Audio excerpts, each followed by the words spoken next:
Hola a todos, mi nombre es Malfred Herik, soy el autor del libro La larga depresión venezolana, economía política del auge y caída del siglo petrolero, el cual ha llegado a su tercer aniversario, por lo que me pareció pertinente, tomando en cuenta la coyuntura política y económica en la que se encuentra la larga depresión venezolana, leer un fragmento titulado La escala catastrófica de la soberanía acotada, donde precisamente analizamos e interpretamos la perspectiva de política exterior, de política internacional de la crisis venezolana. Como sabiamente sostuvo Gramsci en clave abstracta, a escala del Estado-Nación, una vez que las crisis de hegemonía y autoridad devienen en un empate catastrófico caracterizado por los síntomas mórbidos, una de las posibilidades que se colocan sobre el tablero político es la paz de los cementerios bajo la vigilancia de un centinela extranjero. No obstante, la forma de inserción del respectivo Estado-Nación en la economía mundo capitalista y el moderno sistema interestatal europeo devenido global determina en gran medida la posibilidad, necesidad y conveniencia de que las grandes potencias y la potencia hegemónica actúen en un conflicto a escala nacional. Más allá, las tendencias estructurales de la economía política de un respectivo Estado-Nación determinan en gran medida, en una situación de empate catastrófico, si ésta se resuelve en favor de las fuerzas en el poder, de las fuerzas destituyentes o del centinela extranjero. En Venezuela todo tiene que ver con petróleo. La intervención de la potencia hegemónica y las grandes potencias en un conflicto nacional en un país periférico está determinada por los recursos básicos para el funcionamiento de la economía política global con los que cuente dicho país. No parece ser tan sencillo. Escribiendo en el contexto del golpe de Estado contra la presidencia de Hugo Chávez Frías y la guerra contra el terror, Thomas Friedman nos dejó una frase lúcida para conocer la última ratio del imperio informal estadounidense. Cito: no hay nada ilegítimo o inmoral en que Estados Unidos esté preocupado de que un dictador malvado y megalómano pueda adquirir una influencia excesiva sobre los recursos naturales que impulsan la base industrial mundial. Fin de la cita. La frase nos deja una píldora para conocer los motivos y autoconciencia de la potencia hegemónica estadounidense. En primer lugar, la potencia hegemónica se concibe como moralmente benigna. En segundo lugar, cree poseer la legitimidad en tanto guardiana privilegiada de la democracia y del capitalismo para establecer la línea de división entre los actores del sistema interestatal. Tercero, se percibe con el deber moral de garantizar el curso ininterrumpido de la acumulación de capital. Al respecto, Perry Anderson nos otorga una apreciable mirada de conjunto sobre el largo viaje geopolítico de la potencia estadounidense. Cito: 70 años después de que los estrategas de Roosevelt esbozaran el proyecto de la Pax Americana, ¿cuál es el balance final? Desde el principio, la dualidad ha definido la estructura de la estrategia estadounidense. La constante interrelación entre lo universal y lo particular. En la versión original se postulaba un orden liberal capitalista de libre comercio que abarcara a la totalidad del mundo. El estallido de la Guerra Fría frustró este plan. La derrota del comunismo se convirtió en una prioridad fundamental y la construcción de la ecúmene liberal quedó relegada. Después de 4 décadas de lucha incansable, se construyó un orden militar y político que transformó lo que en tiempos había sido una mera hegemonía hemisférica en un imperio global.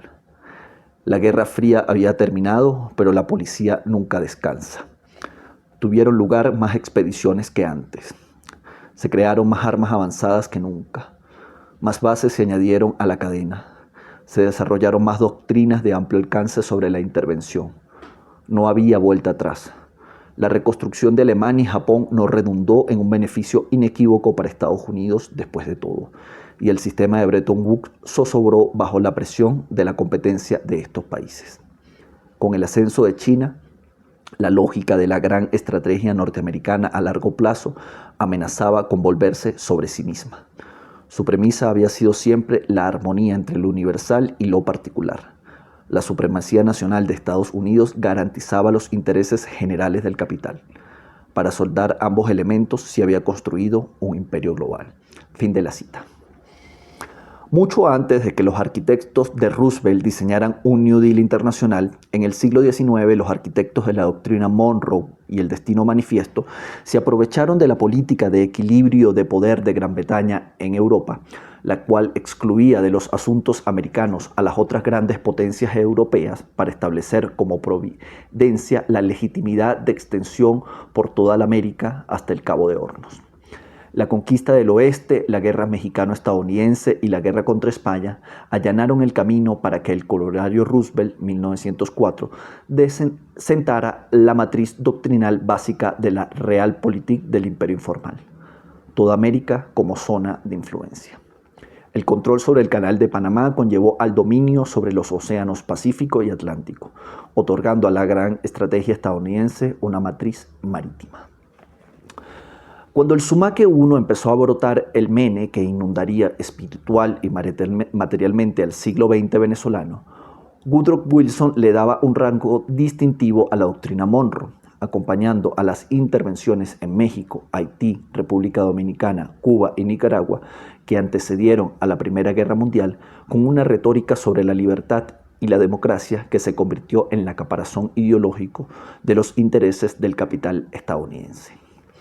Cuando Venezuela se insertó en el ciclo sistémico de acumulación estadounidense como proveedor de petróleo, lo hizo en medio de una disputa hegemónica entre la potencia hegemónica en declive británica y las potencias retadoras estadounidense y alemana. En términos de la acumulación de capital, Venezuela quedó anudada insondablemente a los circuitos de acumulación de la potencia estadounidense. En términos de política mundial, Venezuela quedó estructuralmente ligada a la zona de influencia geopolítica de Washington. Eso llevó a uno de nuestros intelectuales más lúcidos, Domingo Alberto Rangel, a plantear la realidad del país en medio del sistema interestatal durante el siglo petrolero venezolano en términos de una soberanía acotada. Cito a Domingo Alberto Rangel. El petróleo es tajante, a eso vamos. Divide en dos segmentos la historia de Venezuela. Nos hace más dependientes, nos coloca en el epicentro de la vigilancia internacional, acota nuestra soberanía hasta la precariedad, pero todo cuanto tenemos en lo material, que no es poco y sería mejor si hubiésemos sido más sensatos, es producto de esa sustancia. Fin de la cita. En perspectiva de la política mundial, la soberanía venezolana fue acotada, mas no tutelada. Las relaciones del país con los demás integrantes del sistema interestatal fueron entonces dialécticas. Desde una mirada de conjunto, pese a que las primeras 3 décadas del siglo petrolero venezolano, 1920-1940, fueron las que otorgaron los resultados más pobres, aún así el país reivindicó exitosamente la propiedad estatal sobre el petróleo y se insertó en el ciclo sistémico de acumulación estadounidense. Las siguientes 3 décadas llevaron la reivindicación rentista más allá, y el país pasó de ser un país petrolero propietario a ser un país petrolero propietario productor. Además, Venezuela participó en la rebelión contra el mundo europeo que estalló tras el fin de la Segunda Guerra Mundial, siendo clave en la creación de la Organización de Países Exportadores de Petróleo en 1962, la cual tuvo un rol central en la redistribución del capital a escala global en las décadas de 1970 y 1980. Y por tanto en las relaciones entre el norte y el sur global. En las siguientes 2 décadas, 1980-1990, el país fue incapaz de reestructurarse a medida que la contrarrevolución monetarista y la financiarización metamorfoseaban las reglas de juego de la economía global, entrando al siglo XX con una pérdida significativa de importancia relativa en el concierto global. Si en 1965 la producción de petróleo venezolana representó el 25,5% de la producción OPEC y el 11,2% de la producción mundial, en el 2000 representó 10,1% y 4,1% respectivamente. Si en 1982 el PIB de Venezuela representó el 0,51% del PIB mundial, en el 2000 representó el 0,29%. Fue en ese contexto de prolongada pérdida de importancia relativa de la economía nacional venezolana en el concierto global, conjugada con el ascenso geoeconómico de China y los países de reciente industrialización y la guerra contra el terror, que la revolución bolivariana produjo el pivot de la política exterior hacia el giro multipolar y el balanceo suave. El fin de la Guerra Fría fue celebrado en el mundo eurooccidental como el triunfo definitivo del capitalismo y la democracia liberal. Al finalizar la década de unipolaridad, 1990, Zbigniew Brzezinski definió sin ambages los intereses geopolíticos de Estados Unidos, la única gran potencia con alcance global. Cito: los tres grandes imperativos de la geoestrategia imperial son los de impedir choques entre vasallos y mantener su dependencia en términos de seguridad, mantener a los tributarios obedientes y protegidos e impedir la unión de los bárbaros. Fin de la cita. A ojos del imperio informal estadounidense, la política mundial estaba compuesta solo por estados vasallos, tributarios y bárbaros. Desde la perspectiva imperialista, Venezuela era un estado tributario y ahí debía seguir. El giro multipolar de la política exterior venezolana implicaba balancear el poder de la potencia hegemónica en su zona de influencia geopolítica mediante alianzas estratégicas con estados dinámicos del sistema interestatal, a saber China, Rusia, Irán e India, que contribuyeran a ampliar la riqueza, el poder y el prestigio del país, limitando así la actuación de Estados Unidos. Más allá, implicaba impugnar el pretendido derecho de las grandes potencias a gozar de esferas de influencia geopolítica allende a sus fronteras estatales, esferas de influencia que mitigan la soberanía de los estados periféricos y semiperiféricos. En un contexto de multipolaridad creciente en el sistema interestatal, el balanceo suave se convirtió en una estrategia de realismo defensivo. En lugar de buscar el equilibrio de poder con una gran potencia infinitamente superior militarmente, como Estados Unidos, el balanceo suave buscó construir una zona de influencia geopolítica que dificultara la actuación de la potencia hegemónica a través del incremento del poder y el prestigio diplomático, social y económico. Un eje de influencia geopolítica, Caracas, Brasilia, Buenos Aires, se sumó al pívot de la política exterior, buscando limitar la influencia geopolítica de Washington hasta el Canal de Panamá y, sobre todo, intentando limitar el acceso a las materias primas esenciales para abastecer a la gran isla estadounidense durante una posible turbulencia geopolítica. No obstante, en la práctica, el giro multipolar y la estrategia de balanceo suave se soportaron en el liderazgo personal de Hugo Chávez Frías por arriba y el boom de los precios del petróleo por abajo. Cuando la muerte del primero en 2013 y la caída de los precios del petróleo en 2014 dejaron minada la base material y simbólica del realismo defensivo de Venezuela, Estados Unidos aupó una contrarrevolución activa para luego declarar al país una amenaza inusual y extraordinaria para la seguridad nacional y la política exterior de los Estados Unidos.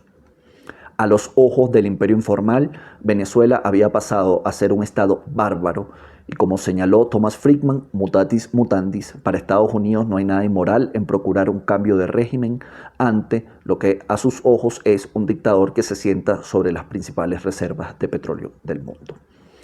El punto ciego de la moral imperial, que concibe sus actuaciones como benignas, es que éstas se convierten en el principal combustible de la lógica de la fortaleza asediada y su respectivo giro autoritario. A partir de 2006, la cuestión venezolana entró en una dialéctica negativa fatal entre colapso económico, asedio externo y giro político autoritario. La realidad no se resiste a una explicación de tipo causa eficiente ni deus ex machina. El crescendo de sanciones internacionales al sector público tuvo un impacto profundo en el colapso económico y coadyuvó al giro político autoritario, pero no en la forma de una causa externa que repercute sobre un objeto imperturbado, sino sumándose a un proceso correforzado de decadencia política y económica. Antes bien, el proceso de colapso de la economía venezolana tiene una cantidad de variables cuya dinámica es manejada desde la autoridad de la soberanía nacional como para siquiera atreverse a sostener que la larga depresión venezolana se debe en grado superlativo a las sanciones internacionales. Es justo mencionar acá, por ejemplo, la estrategia de manejo de la deuda externa de 2014 hasta el impago. Más bien, el propio diseño de las sanciones internacionales al sector público implementadas por Estados Unidos devela que el objetivo inconfesable del cambio de régimen se lograría minando la base material petrolera, interna y externa de la revolución bolivariana y socavando la credibilidad internacional del gobierno de Caracas.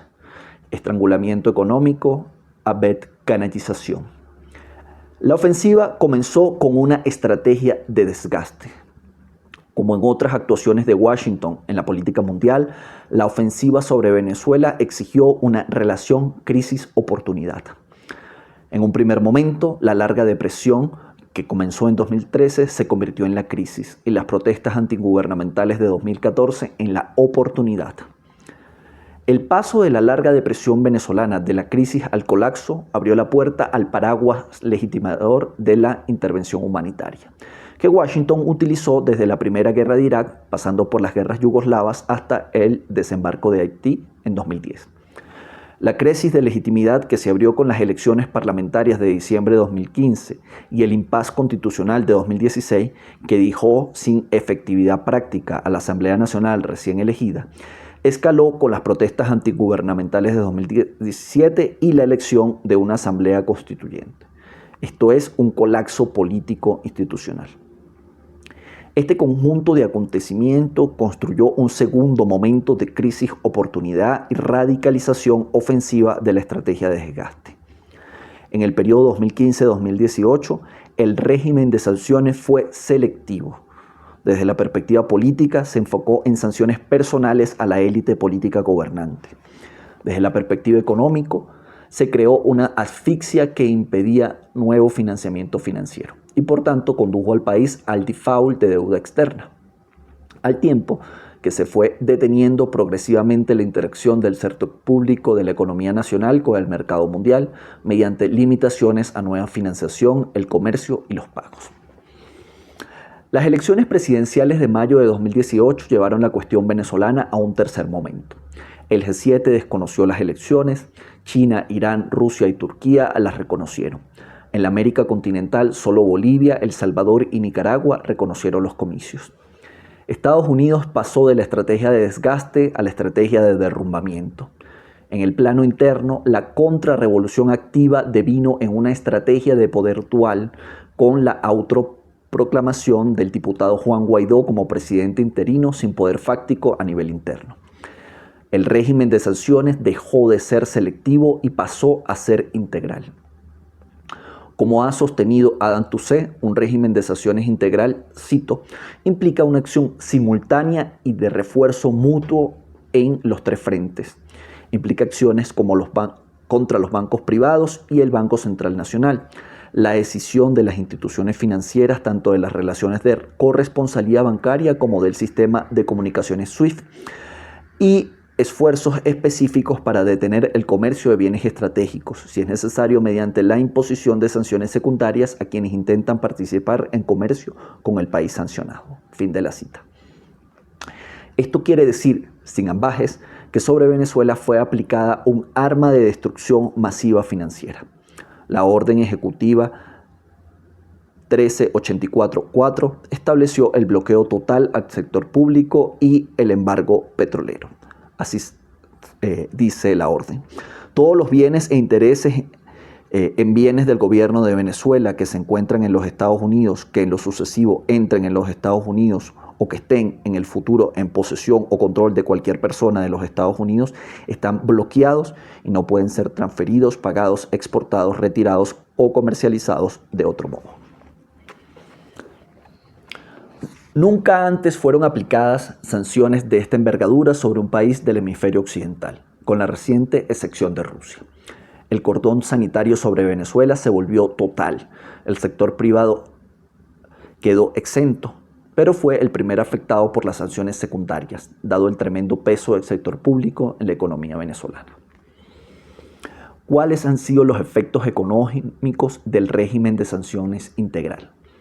La producción de petróleo venezolano colapsó hasta tocar mínimos en julio de 2020, llegando a los 345.000 barriles diarios. La producción petrolera de enero de 2022 representó el 53,5% de la producción de enero de 2019 y el 24,5% de la producción de diciembre de 2012. Las importaciones estadounidenses de petróleo venezolano pasaron de 500.000 barriles diarios en diciembre de 2018 a 11.000 barriles diarios en mayo de 2019 para reducirse a cero en junio del mismo año. El Estado venezolano perdió el control sobre todos y cada uno de sus activos físicos o líquidos en el extranjero, siendo excluido del sistema internacional de pagos e impidiéndose las compras internacionales. El régimen de tipo de cambio flotante controlado perdió sentido práctico ante las sanciones al Banco Central y la ruptura de relaciones con las corresponsalías bancarias, presionando el tránsito hacia un sistema interbancario.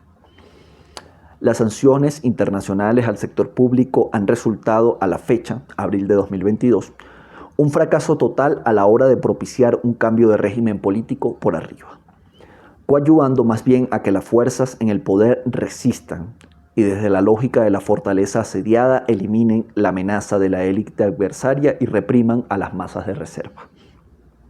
Sin embargo, las sanciones integrales se han apuntado un extraordinario éxito a la hora de coadyuvar a un cambio de régimen por abajo que metamorfoseó la economía política del país.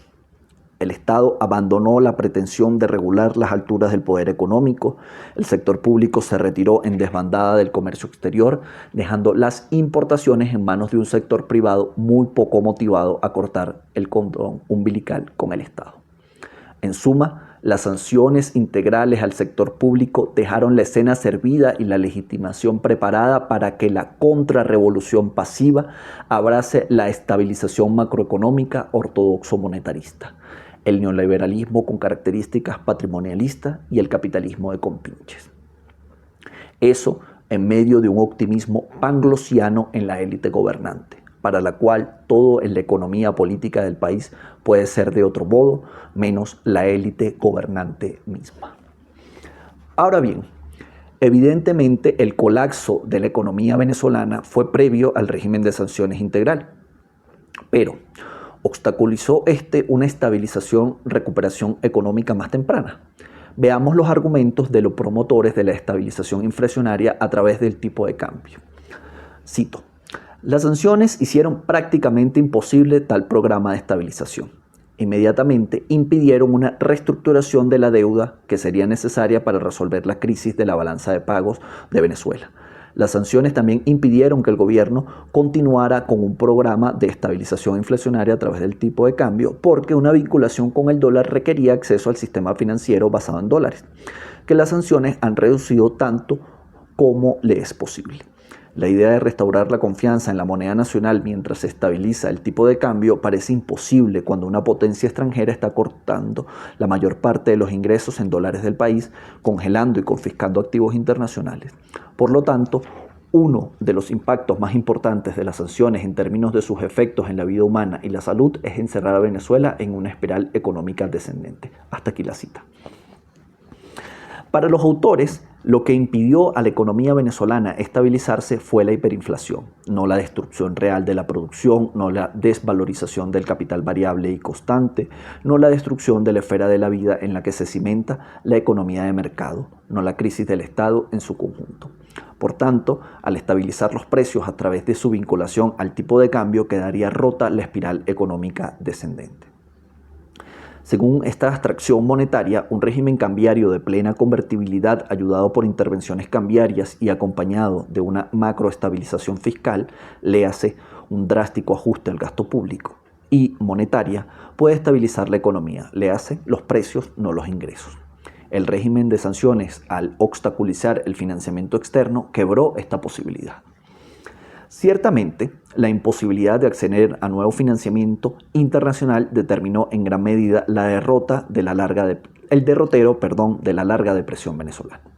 Pero colocar la posibilidad hipotética de prevenir el colapso económico venezolano en el hecho de que el gobierno fue limitado a monetizar capital ficticio o recursos naturales en el mercado mundial, dejando de lado la estrafalaria estrategia de buen pegador que privó al país no solo de nuevo financiamiento internacional, sino de los recursos cancelados por servicio de deuda, en medio de un colapso de los fundamentos de la economía política del país es, como mínimo, un argumento parcial o in media res.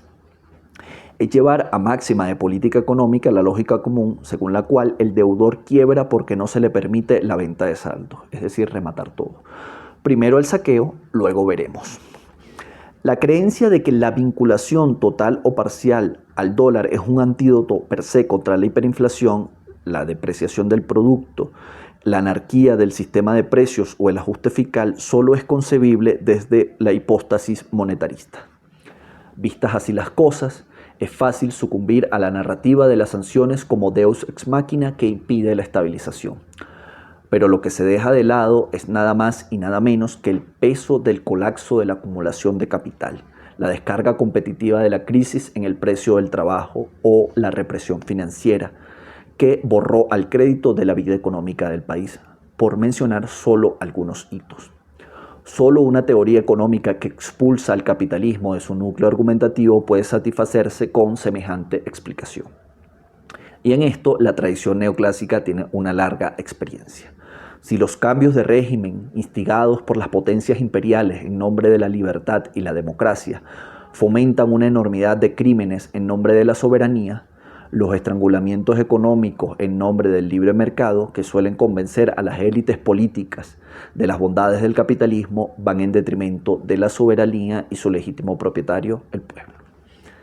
Bueno, hasta aquí este fragmento del libro La Larga Depresión. No queda más que invitarlos a su lectura y a la discusión sobre todo el contenido que está en este libro. Muchas gracias.